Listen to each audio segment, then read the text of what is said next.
is a video from Arch City Comics, I believe. Here, Arch City Comics is a lot of fun. So, thanks. Go subscribe to Arch City Comics if you enjoyed this video. Hello, everyone, and welcome to the world famous Arch City Comics. If you're not already subscribed, please make sure you do so, and you got the bell rung for notifications so you can stay up to date on all things Arch City. So today, some very exciting news. Well, exciting for me anyway. They have finally announced a release date for the Batman 3 Jokers miniseries by Geoff Johns and Jason Fabok. Now, for those of you who may or may not remember, they first teased this story way back in June of 2015 in Justice League issue 42 of the New 52 run.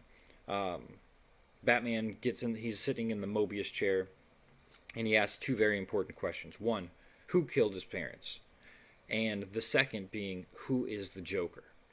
Now, it wasn't until Justice League issue 50 that we actually got an answer to that, which was, there are 3. Now, this, of course, blew my mind. What the fuck is Johns talking about? How can there be 3 Jokers? I'm sure I was not the only fan whose mind reeled at this information. But it, you know Geoff Johns, he loves to set up stories for the long run. So, we finally got a release date. This story is going to be coming out, hitting your comic shop shelves June 17th, nearly little over 5 years from its initial tease, which Johns definitely likes to play that long story, but we haven't really seen much in between now and then. One thing that I will say, I am glad that they waited until all 3 issues were complete before they decided to release them, so we won't see the same delays that we've seen with Doomsday Clock, also by Geoff Johns, and numerous other mainstream titles out there. This will be a boom, boom, boom, 1, 2, 3. We're going to get this 3-issue miniseries in 3 months, unless the coronavirus takes hold and, all hell breaks loose and the apocalypse happens. Hopefully that doesn't happen.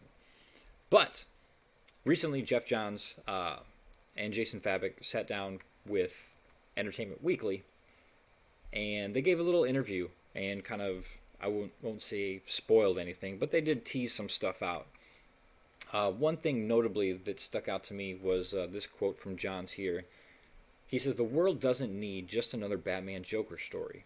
One of the reasons I've never done one before is because there are so many amazing ones, so I was only going to do one if it was different and surprising and looked at the Joker and the meaning of the Joker and his effect on Batman and his family in a new way. We're not introducing a multiverse of Jokers. We're not out to change these characters forever, but we are turning over some rocks about these characters and their relationships." Now, if there's one thing I know about Geoff Johns, is that he is an encyclopedia for DC Comics history. He knows everything about all of these characters. He's a longtime fan. Anytime he says he's writing a character, I usually feel like that character is in good hands because he knows what he's doing with these characters. So to hear him say this puts my mind at ease quite a bit. That he's trying to do something new and exciting without destroying what came before. They go on to say in this article that the 3 Jokers is a spiritual sequel to Alan Moore and Brian Boland's The Killing Joke, which, talk about a graphic novel that stands the test of time. That's one of them. And apparently it's going to rely heavily on The Killing Joke for its inspiration. The story obviously is going to follow Batman, but it's also going to closely follow Barbara Gordon, Batgirl, who was shot and paralyzed in The Killing Joke, and it's also going to follow Jason Todd, aka Red Hood, who was once Robin, who was famously bludgeoned to death by Joker with a crowbar. And you can see here in the top, these are the 3 covers for the miniseries, and the first one here is Joker holding a bloody crowbar. The second is a little more ominous. It seems more like the very original Joker, from Batman issue 1. And then this one on the right here is obviously an homage to The Killing Joke, with him staring through his hand, like staring through the camera. So I think really cool covers, simple, direct. I'm really excited about this book, to be honest with you guys. You know, I don't buy, well, any DC Comics anymore, but this is one that I've been waiting for a long time. Pretty much since it was teased out, like I said, back in June of 2015. So I really, really hope that they don't screw this one up. It's going to really piss me off if they do. This article also does include 3 pages. I don't know if they are the first 3 pages or how they fit into order. But here they are, courtesy of Entertainment Weekly, first look. Now, the first thing that I noticed about these pages, I mean, first of all, you've got Batman slamming into his father's grave, which is, okay, that's something. Then you see we go into the Batcave. Very, very classic, iconic looking Batcave. You know, you've got the suits there. You can see Batgirl and Jason Todd's weird Robin outfit that he used to wear with the green underwear. And then the last one here, you see Batman getting undressed, got the cowl off. We assume this is Alfred coming to cut the rest of the suit off. These opening 3 scenes immediately reminded me of the series that just came out. I think it was the first Black Label book, was Batman Damned by Azzarello. Very similar opening. You know, you've got a wounded Batman, you know, crawling back into the Batcave. He's bleeding. He's hurt.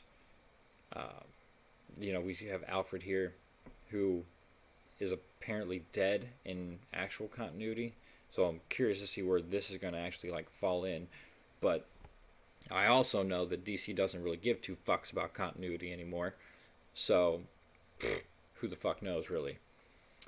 But all in all, I am pretty psyched about this. I can't wait to see these 3 issues come out and see what Johns does with Batman and with the Joker.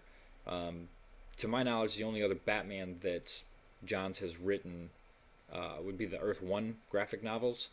And that's, you know, completely removed from any continuity. This is going to definitely rely heavily on continuity. So hopefully he gives the fans exactly what they want. With Dan Didio out the door, it gives me even more hope that he won't be in there fucking with the editorial and doing shit that shouldn't be done, and just let Johns tell the story he wants to tell. That's the best thing anybody can do over at DC Comics. If Geoff Johns comes to you and say, I want to write a story about this, you just fucking let him. You just let him. The dude knows what he's doing. So, I'm definitely going to be picking this one up on June 17th when it comes out. So, I'll probably be posting a review, obviously, because I'm pretty fucking psyched about it. So, make sure you tune in. Let me know what you guys think. Are you guys excited? Sound off in the comments. You know, give me a thumbs up, thumbs down. You guys know the drill. You know what you're doing here. Anyway, until next time, I hope you all have a great day, and I will see you later.